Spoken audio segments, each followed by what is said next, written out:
Jiena bħala kap tal-Ena Malta, all right, u l-kabinet kien aċċetta, kont se investejt 80 miljun biex nibni cash to meter, ġifieri naqraw il-meter mid-dar u li dak ikun integrat ma' dak li nsejħulu utility billing system, right? Ġiri naqraw il-meter mid-dar. Ġifieri jiena m'għandix għalfejn nibgħat nies wara l-bib biex jaqraw il-meter.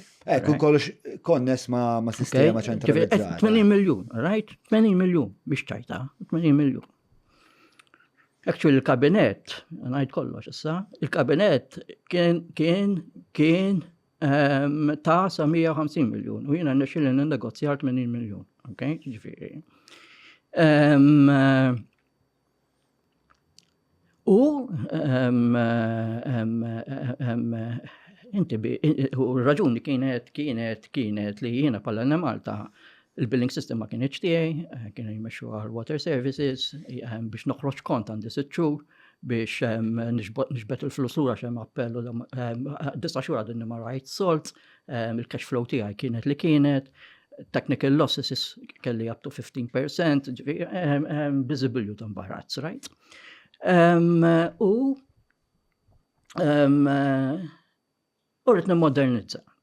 U l-approval ġibtu sa jiena l-Ministru tiegħi kien approċċani Ostingat biex immu, li għandi ħafna rispett, kbir, okay? Mhux Tonio Fenech kien il-Ministru tal-Finanzi. Ġifida li għamilna li l-pjanar u morna kabinet kien kollu taħt Alfrezza. Taħt Ostingat. U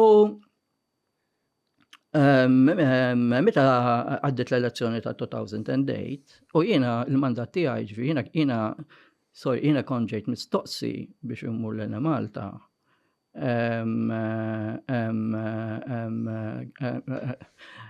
Kien approċċat ukoll Lawrence Gonzi ġifieri u jiena mort hemmhekk bil-brief li se nagħmlu t-tibdiliet li hemm bżonn l-Ena Malta kulħadd kien jaf li l-Ena Malta kienet it-Titanic kienet ngħidilek. Wara li ħabtet mal-iceberg. Ma dak id-deċidejt li ssir kaptan ta' vapur li jgħid. Kon konfidenti minna ma nkun presuntus u minna ma nkun arroganti. Li tant kemm kienet situazzjoni fossilizzata, right? Li t-tibdil se ta' jsir. Dan il-problema tal-Ena Malta, sa' niġi lura għalfejn tlaqt kif tlaqt. Problema tal-Ena Malta sfortunatament. Dejjem kienet imexxija minn chairman jew għal żmien twil li huma tekniċi, enġiniera, eċetera. Żammu impjant, right, li nxtara second hand minn wara it-tieni gwerra, right? U żammuh u neħħilhom il-kappell u neħħi il-kappell mill-inqas unskilled worker li kien hemm biex iżomm dak impjant antik bħal dak iżommu għaddej għal dak is-snin kollha meravilja, right? U għandi rispett kbir. Imma ma ħarsu strateġikament.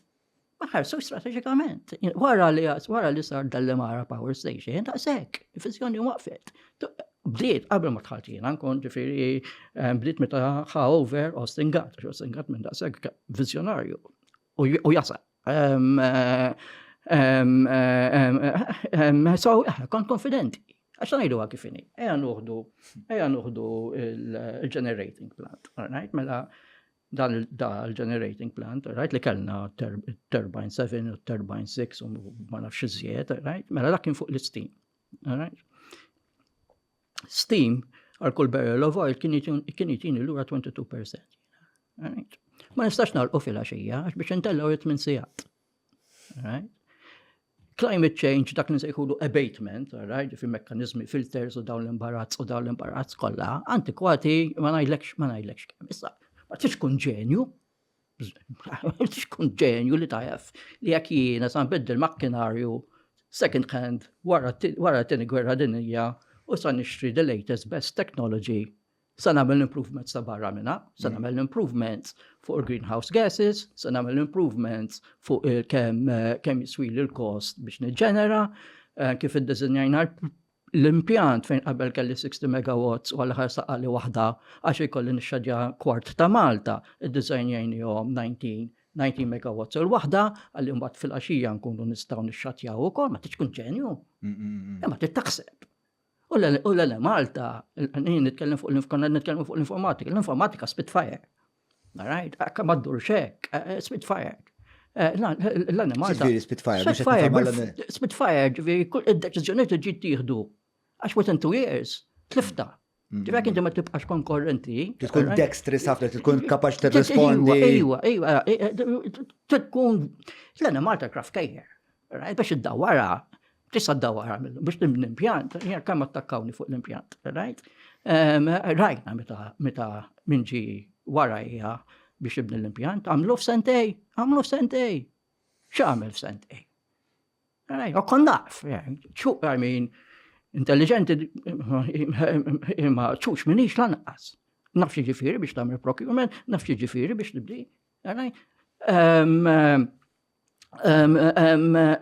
So, kont konfidenti. Kont konfidenti li tista' taqbad lejn Malta u terġa' ġibha fuq saqajja. Kont konfidenti. Issa, mela coming back. Araw li kienet parti mir-riforma li konna din nagħmlu. Mela again, mela sa nfut $1,000,000, jiena kont irrakkomandajt jiena għalfejn biex namalgamaw il-call centers tal-Ene Malta, mhux il-call centers, il-customer care tal-Ene Malta u ta' x'isimhom tal-water services li saret l-arms. Il-ġenesi tal-arms kien tajjeb. Għalfejn fallit l-arms. U għawġej, għax l-arms, ma nafx kemm damu għadha sal-lum, u ngħidlek għalfejn. Għax meta jien biex dak il-kapital ta' 80 miljun nkun nista' nħadmu kif suppost. Kelli bżonn narma nies kemm fuq kif nimmanipula s-software li xtajna ta' business intelligence, ġifieri. F'dil-erja kemm qed intuża d-dawra, nipparaguna ma' x'imkien ieħor għalfejn biex jiena nkun nista' losses tiegħi minn fejn ġejjin, għalfejn ġejjin, f'liema area ġejjin. U kemm biex jiena nkun nista' nintegra l-cash to meter, konniex qegħdin ngħidu li rrid armata. Konna ngħid li għandi bżonn bejn 8 u 12 nies. Ma rridx. Konna fejn ma rridx. U jiena ma trid tista' tgħid id-dis tagħmel xejn. Insomma. Mejn sa 12 ruħ daw irid tkunu skilled. Skilled, żgur, highly skilled. Business intelligence, highly skilled. Ma rridx. Mbagħad kemm ili ngħidlek f'24 siegħa dina tal-għadna tal-Prim Ministru whoever, u tlaqt il-barra. Li ġejt u at loggerheads u. Tlaqt il-barra. U ma wasaltux. Jiena noqgħod ħażeb buċ. Sallum il-ġurnata jiġi reader meter wara l-bib tiegħi. Wara 80 miljun investiment. Sallum il-ġurnata jiġi reader meter wara l-bib tiegħi. Aħru casa. X'għandu jsir? Intassa tlaqt minna ma jiex inkun naf bl-Ene Malta jagħmlu huma.